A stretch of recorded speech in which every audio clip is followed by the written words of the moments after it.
There was once a duchess who ruled the land. Ruthless and cold, a merciless hand, she proclaimed herself to be strong and wise, until one word proved to be her.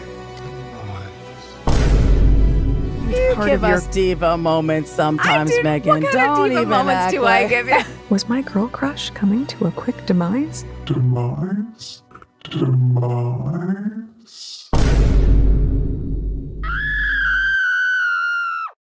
If you think I was exaggerating, you clearly didn't listen to her podcast. Welcome back to the channel, everyone. Welcome if you're new, and thank you so much for joining me, Pluto, to continue our discussion from the last video, particularly on that blackmail point. You may have noticed I didn't really elaborate on it too much in the video itself because the enormity of it, the gravity of what she said in those last 2 paragraphs in the article only hit me while I was editing. But I decided to name it the blackmailer because that's when it hit me. She's threatening the royal family once again. Now, of course, the intro was a skit, a dig at her recent Archetypes podcast with Mariah Carey covering the Diva archetype. By the end of it, especially with that sickly, put-on, seductive, breathy voice of hers, I was gritting my teeth, I'm not gonna lie. And as soon as she went into that tirade at the end, that verbal breakdown that she shared with us over Mariah Carey calling her a diva, I clicked out. And this is someone who is strong, confident, secure. Yeah, right. You don't see Mariah Carey having a breakdown every time someone calls her a diva.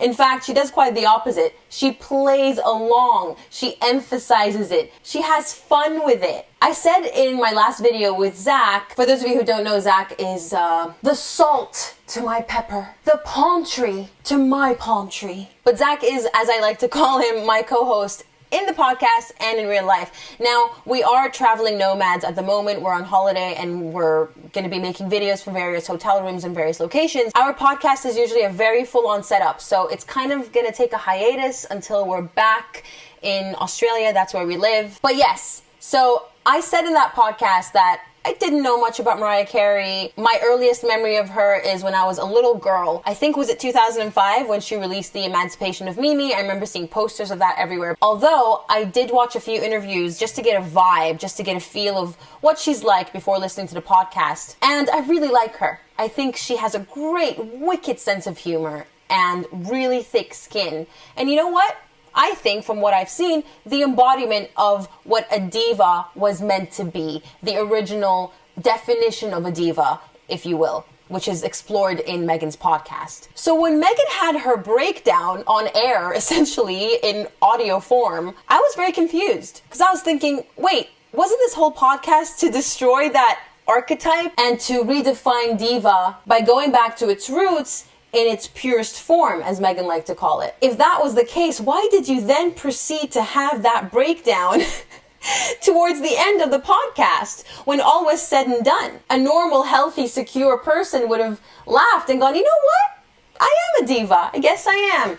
And just laugh it off. But yeah, no, it was so bad that don't know if she was being sarcastic. I don't know if she has a sarcastic bone in her body, but she actually said, Was my girl crush coming to a quick demise? One more thing I will say about the diva comment is, I do wonder whether Mariah meant it in maybe the not so favorable way because, Wimbledon 2019, anyone? If you ask me, Meghan Markle is a diva in its worst form. But that's all I'm going to say about the podcast. It wasn't the worst. It wasn't the best. Yes, it was 95% Meghan. I found myself paying attention when I could hear Mariah talk because that's honestly the only valuable input we were getting, as usual. Same with Serena. So I wouldn't recommend it if you didn't listen to it. Now we can move on to that blackmail aspect of the Cut article. The first thing I want to say is these are not thinly veiled threats. They're not read between the lines. And also, most importantly, they were not prompted as a response to a question from the reporter. She just blurted them out as she was leading the reporter, Allison, I believe her name was, to the door so she could leave. The interview was over. My only guess is that Meghan was thinking, oh, it's gonna come to an end, it's finished, and I haven't put my threats out there. She hasn't asked me anything where I was able to weasel it into any of my answers, so I'm just gonna blurt it out. She's definitely gonna put it in, because I'll make her. Diva, right? What Meghan wants, Meghan gets. Right, Harry? First, she says, it's interesting. I've never had to sign anything that restricts me from talking. I can talk about my whole experience and make a choice not to. And like I said in the last video, the only reason she's not doing this is because she's still healing from being a princess, from being given everything by her in-laws. The second threat, she slid into that whole spiel about forgiveness, which she knows so much about. It takes a lot of effort to forgive. I've really made an active effort, especially knowing that I can say anything. I have a lot to say until I don't. Do you like that? Sometimes, as they say, the silent part is still part of the song. Does this mean that the song's not finished? Because I think you've been singing, lady, for at least the past year and a half. And I'm talking since the Oprah interview.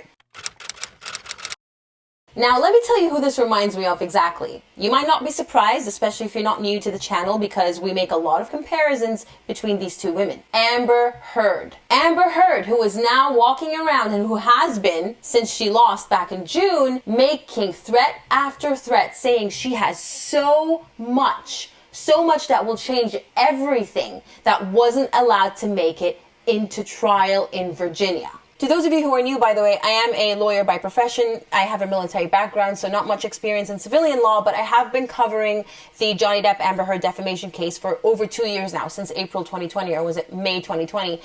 And I can tell you, Amber Heard's not the kind of person to keep her cards close to her chest, and neither is Meghan. She had plenty of opportunity to release all of this destructive evidence against Johnny Depp, and I would say the exact same thing about Meghan, especially after that Oprah interview, or even during that Oprah interview. That interview was meant to be a tell-all interview. And forgive me if I'm wrong, did I miss something? Did they go back to the family after that interview and then Megxit their way out of it again? Because as far as I know, she hasn't really had access to them properly since.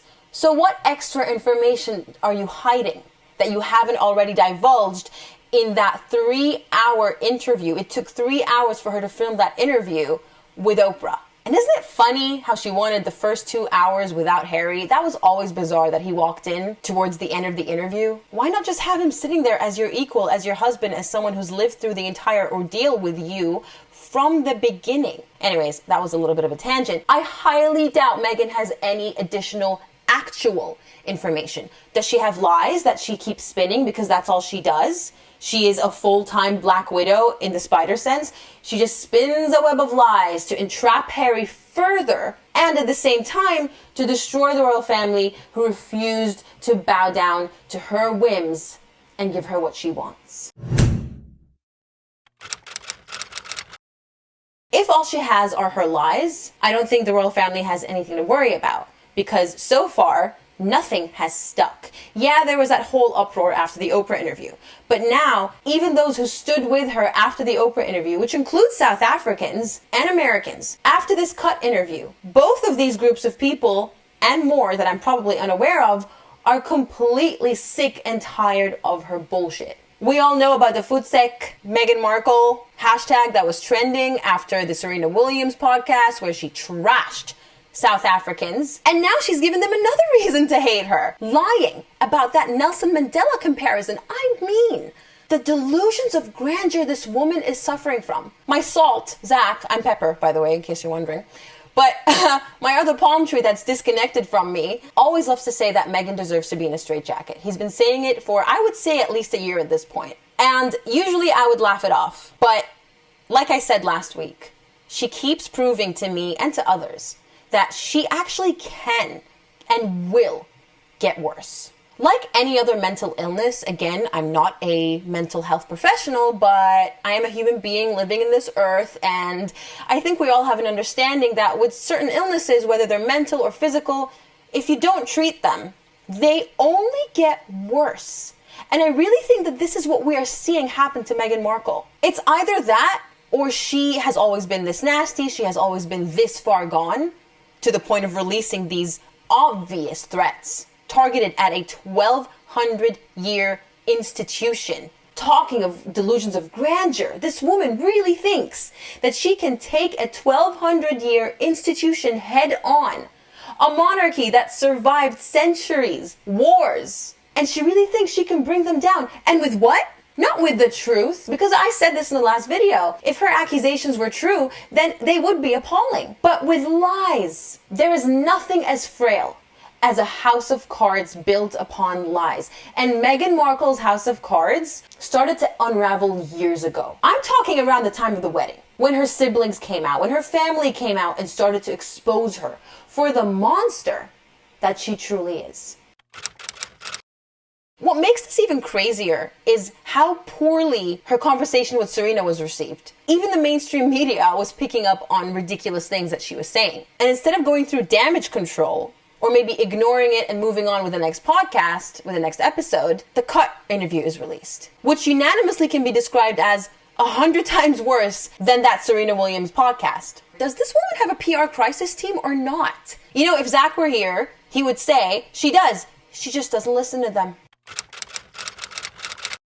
There is also the chance that maybe Harry is slipping from her grasp. We have been covering for a year and a half now the degradation of Prince Harry, documented in photographs and videos, with that final one being in the UN headquarters in New York, where he unfortunately faced an empty room and gave a speech where Nelson Mandela, because it was in honor of Nelson Mandela, once again featured in that speech. And people were like, what are you doing here? Why is a spoiled brat prince talking about Nelson Mandela? But he looked miserable. So is that what it is? Is she getting desperate?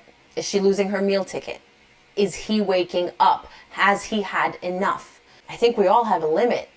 The question is Harry reaching his?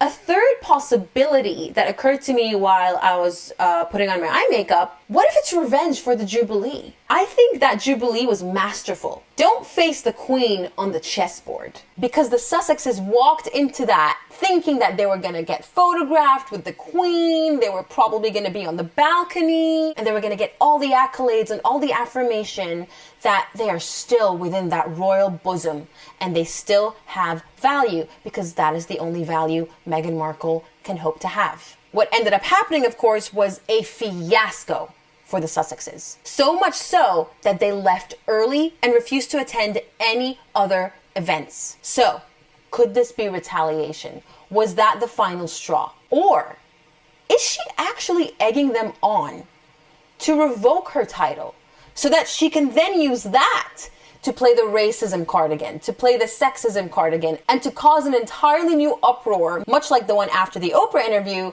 where people of color would rally with her and say, how dare you, this has never been done before. Even Wallace Simpson's title wasn't revoked. In fact, I believe she even had her HRH title still attached to her and she could still use it, which Meghan and Harry can't use anymore. But is Meghan trying to set this new precedent of, look what they've done to me?